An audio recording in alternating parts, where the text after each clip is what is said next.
જો સંતાન ન હોય ને એનું એક દુઃખ હોય, દીકરા કે દીકરી કંઈ સંતાન ન હોય તો એનું માણાને દુઃખ હોય. હવે સૌથી આમ સ્ટાર્ટિંગ આમ જોવા જાવ ને તો દીકરીઓ હોય દીકરો ન હોય તોય માણાને થોડુંક દુઃખ રહેતું હોય, અને કાંઈ ન હોય તો એથી વધારે થોડું દુઃખ હોય. પણ દીકરો જન્મે ને પછી પાછો ડાયો હોય ને યુવા અવસ્થામાં મૃત્યુ પામે તો એ પાછું એનાથી વધારે દુઃખ થાય. અને કદાચ દીકરો હોય ને એ પાછો જીવે પણ જો કુપુત્ર હોય તો એના કરતાં પણ વધારે દુઃખ થાય. એટલે કુપુત્ર હોય એના કરતાં ન હોય એ સારું. એટલે દીકરા અને દીકરીઓ એને આ વાત નોંધમાં લેવી કે આપણે સારા સંતાન થવું, મોળા ન થવું. આપણાથી આપણા મા બાપ રાજી થાય, આપણાથી આપણા મા બાપ સુખી થાય, આપણાથી આપણા મા બાપની કીર્તિ વધે, આપણાથી આપણા મા બાપની નામના થાય એવું જીવન આપણે જીવવું. આપણાથી આપણા મા બાપ દુઃખી થાય એવું જીવન ક્યારેય જીવવું નહીં, એવું પગલું જીવનમાં ક્યારેય ભરવું નહીં. આ બહુ પાકો સિદ્ધાંત આ ભાગવતની કથામાંથી ઉતારવો કે આપણાથી આપણા મા બાપ સુખી થવા જોઈએ. અને ભાઈ આ સંસારમાં મેં એવા ઘણા મા બાપો જોયા છે કે એ આમ વાત કરે ને કે સ્વામી અમારે ભગવાને દીકરા એવા દીધા છે ને, રામ જેવા દીકરા દીધા છે. એની આંખમાં આમ જળજળી આવી જાય. ત્યાં સારા દીકરા હોય ને એના મા બાપ સુખી થાય. હમણાં હું ઉત્તર ગુજરાતમાં કથા કરતો હતો તો એક ભાઈ આવેલા ઈડરથી, અને એ મને વાત કરતા હતા. મને કે સ્વામી મારો એક દીકરો ડૉક્ટર છે, એક દીકરો સોની કામ કરે છે. હવે મારો દીકરો ડૉક્ટર જે છે ને એ બહુ સારો ડૉક્ટર બન્યો છે, રોજના લગભગ બહુ બધા ઓપરેશનો કરે, સર્જન છે ડૉક્ટર. મેં એને ઘણી વાર કહ્યું બેટા આપણે પ્રાઇવેટ હોસ્પિટલ કરીએ, તો મને ના પાડે છે. એ કોઈ એક ટ્રસ્ટની હોસ્પિટલ ચાલે છે ને એમાં એ સર્વિસ કરે છે અને બધાની સેવા કરે. રવિવારે પછાત એરિયામાં વયા જાય અને જે કોઈ દર્દીઓ હોય એની ફ્રી ઓફમાં સેવા કરે. તો મેં એને કહ્યું બેટા આપણે હોસ્પિટલ કરીએ, તો કે ના બાપુજી 2 ટક ખાવા જોઈએ, બાપુજી 2 જોડ કપડાં જોઈએ. પ્રાઇવેટ હોસ્પિટલ કરીને ગામને ધૂતવું ને લૂંટવું એ ધંધો એ કે મારે કરવો નથી. આ બનેલી વાત હું તમને કરું હો ભાઈ. પછી કે ખોટા ઓપરેશનો કરવા, તમારે અહીંની બહુ ખબર નહીં, અમારે અમુક જગ્યાએ તો એવું થયું ને કે સેજ છાતીમાં દુખતું હોય ને એટલે હૃદય ચીરી જ નાખે માળા. પહેલાં તો બિવાડી જ દે તમને, તમારી બધી નળિયું બ્લોક છે ને જલ્દી ડિસિશન લ્યો, નિર્ણય લ્યો, નહીંતર હમણાં ઉકલી જશો ને આમ છે ને તેમ છે ને, એટલા ગભરાહટમાં લાવી દે. એટલે તાત્કાલિક તમને કાં બલૂન ચડાવી દે ને કાં પછી બાયપાસ સર્જરી કરાવી નાખે ને કાંઈકનું કાંઈક કરી નાખે. એ છોકરોએ ના પાડી. એકવાર કે મેં જગ્યા લઈ લીધી પણ એને ના પાડી નહીં. સેવામાં જ જિંદગી જીવે, સાદા કપડાં પહેરે, એની ઘરે જાઉં સ્વામી કોઈ પ્રકારની ફેસિલિટી નહીં, સાદું જીવન જીવી અને દર્દીઓની સેવા કરે. મને એમ થાય કે કેવલ સરહદ ઉપર જ ભારત દેશની સેવા ન થાય, કરવી હોય તો ભારતમાં રહીને પણ થાય ભાઈ. એક ડૉક્ટર થયા હોય આપણે અને આપણા ભારત દેશના લોકોની પ્રામાણિકપણે આપણે એની દવા કરીએ. હા, પૈસા ન લેવાય ફી એવું મારું નહીં કહેવું, પણ પ્રામાણિકપણે ખોટા ઓપરેશન ન કરીએ, ખોટી દવાઓ ન દઈએ, ખોટા ઇન્જેક્શનો ન મારીએ, અને કોઈ ગરીબ આવ્યો હોય તો એને જરાક રાહત દરે કામ કરી દઈએ તો પણ એ ભારત દેશની મોટી સેવા છે. કોઈ શિક્ષક હોય ખોટા ટ્યુશનની ફીઓ લઈને ન લઈ લે અને પ્રામાણિકપણે દિલથી ભણાવે, કોઈ ગરીબનો છોકરો હોશિયાર હોય તો વગર ફી લઈને ભણાવે, ઓછી ફી લઈને ભણાવે, તો એ પણ એક દેશની સેવા છે. અને આ ભાઈ વાત મને કરી, મને કે સ્વામી પછી મેં એને એકવાર કીધું કે મેં કીધું બેટા તું એક દી આવ્યો તો 2 ભાઈઓને હું જીવતો છું ત્યાં ભાગ પાડી દઉં પ્રોપર્ટીના. તો એ મારા છોકરાએ ડૉક્ટરે એવું કીધું કે બાપુજી એમાં મારે અહીંયા આવવાની જરૂર નથી, તમારે નાના ભાઈને જે દેવું હોય એ એને દઈ દો, અને મારા ભાગમાં જે આવતું એ બધું તમારી પાસે રાખો, તમારે જ્યાં વાપરવું અહીંયા વાપરજો, દાનમાં દેવું હોય દાનમાં દેજો, જે વધશે એ હું લઈ લઈશ કે પછી કે. હા, આવું કે આ મારા મોટા છોકરાએ વાત કરી. હવે આવા દીકરા ડાયા હોય ભાઈ તો એના મા બાપને કેટલો આનંદ થાય, કેટલો હરખ થાય કે ભગવાને મને રામ જેવા દીકરા દીધા. અને શેઢાનું ખડ વાઢવા હાટું બાંધતા હોય અને અબોલા કરતા હોય તો એ મા બાપને શું સુખ થાય ભાઈ. ઘણીવાર આ બે પ્રસંગો, બે પ્રકારના લોકો હોય. હમણાં અમારે એક પ્રસંગ બનેલો, એ તમને હું વાત કરું. બે ભાઈઓને કંઈક સંપત્તિ વેચવામાંથી તકરાર થયેલી. છેલ્લા 25 વર્ષથી અબોલા હતા બે ભાઈઓને. હવે જો એના મા બાપ હતા ને એ આની ઘરે જાય તો આવડા કોઈ અહીંયા ખબર કાઢવાય ન જાય. માંદા પડ્યા હોય ને બા બાપુજી, ખબર કાઢવા ન જાય. આની ઘરે હોય ત્યાં માંદા પડ્યા હોય તો આવડો આ ભાઈ એની અહીંયા ખબર કાઢવા ન જાય. હવે એમાં એના એના બાપુજીને કેન્સર થયેલું અને બાપુજી બહુ પીડાતા હતા. એટલે જેની ઘરે હતા ને એણે એ બાપુજીનો એક સંકલ્પ એમ ઈચ્છા રહ્યા કરે કે એકવાર મારા બે છોકરા ભેગા થાય. એટલે વારે વારે કાંઈ પૂછે ને કે બાપુજી તમારી શું ઈચ્છા, તો એટલી વાત કરે, ભાઈને એકવાર બોલાવીને તમે બે ભાઈઓ ભેગા બે અને એકવાર જમો ને તો મારો આત્મા ટાઢો થાય કે આવું વારે વારે એના બાપુજી કહે.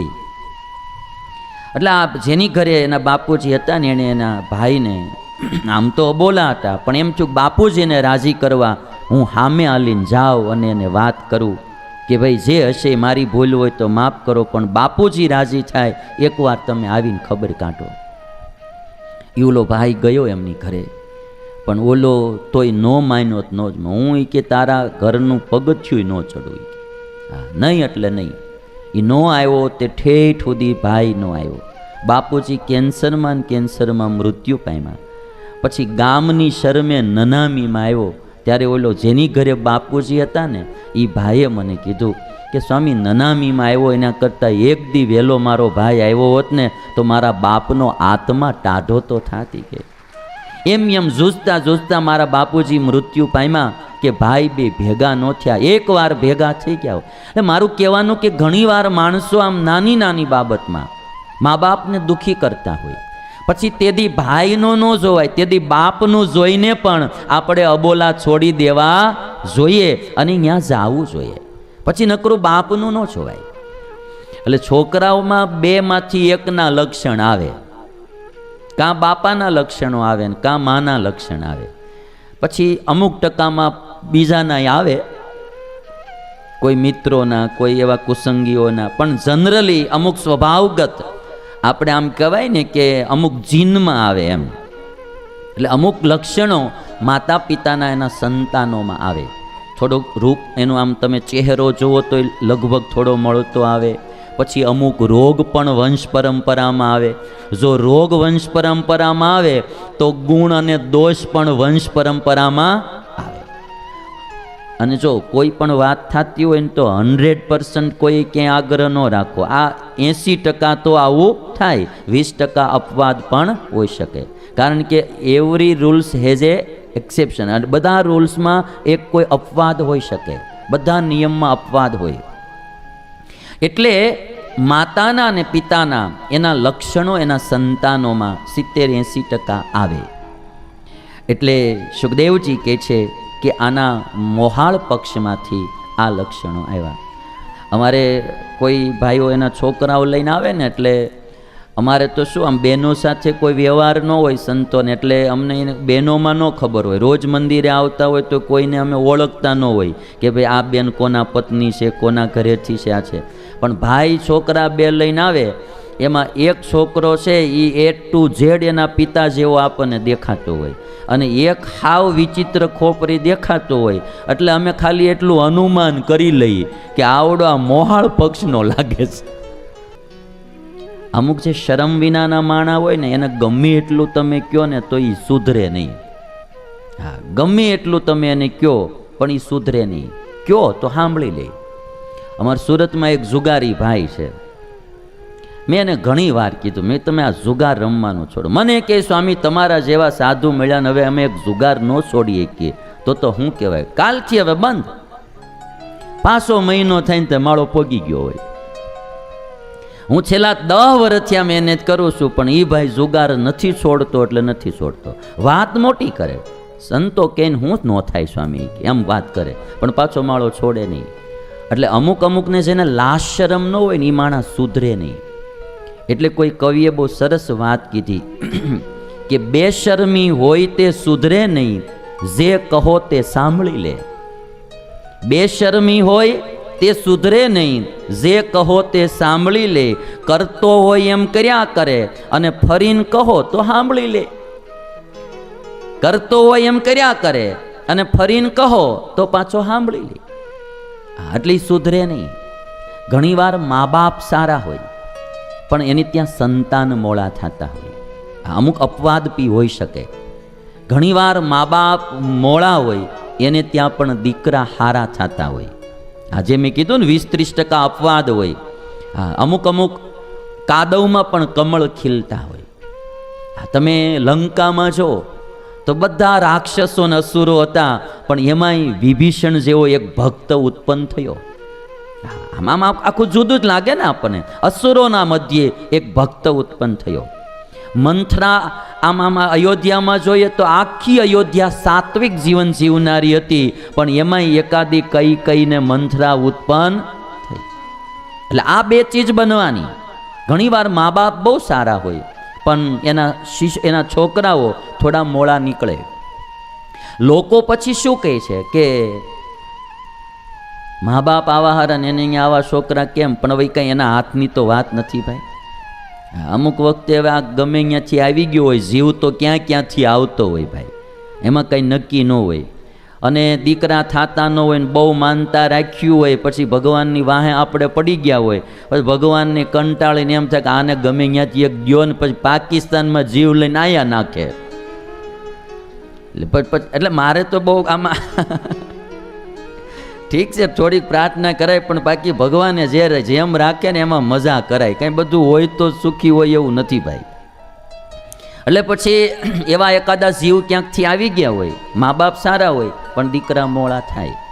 એટલે એમાં કોઈ દી મા બાપને દોષ ન દેવો. એ બિચારા શું કરે? સુધારવા ઘણી મહેનત કરી હોય, ઉપદેશ ઘણો દીધો હોય, પણ અમુક વેન જેવા હોય એ સુધરે નહીં. એમાં મા બાપ શું કરે? જેમ તમારે એમ અમારે હોય. ચેલાઓ હોય, ઘણું ગુરુ કહેતા હોય, ઘણું ધ્યાન રાખતા હોય, વારે વારે રોકતા હોય, ટોકતા હોય, પણ હવે અમુક કાટમાળ જેવો આવી ગયો હોય. તો ભાઈ ન સુધરે તો ન સુધરે. લ્યો હાલો. એટલે આવું બની શકે છે સમાજમાં. અને એટલા માટે સુપુત્ર થવું, સુપુત્રી થવું. આજકાલ ખાલી દીકરાઓ જ મા બાપને ક્યારેક હેરાન કરતા હતા, અને હેરાન કરનારા દીકરાઓ 5-10% જ હોય. બાકી તો હજી આપણી ભારત સંસ્કૃતિ છે, આ સંતોની ભૂમિ છે, હજી અહીંયા આવી કથાઓ થાય છે. એટલે 70-80% દીકરાઓ મા બાપની સેવા કરનારા ભારતમાં છે. નીકળે કદાચ 10-15% ક્યાંક. જો મિત્રો તમને અમારા વિડીયો ગમતા હોય તો તમે ચેનલ સબસ્ક્રાઈબ કરી શકો છો. ચેનલ સબસ્ક્રાઈબ કરવાથી તમને એ ફાયદો થશે કે જ્યારે અમે યુટ્યુબ ઉપર ગમે ત્યારે વિડીયો અપલોડ કરશું તો એનું નોટિફિકેશન સૌથી પહેલાં તમારા ફોનમાં આવશે. તેથી તમે અમારી ચેનલને સબસ્ક્રાઈબ કરી શકો છો. ધન્યવાદ.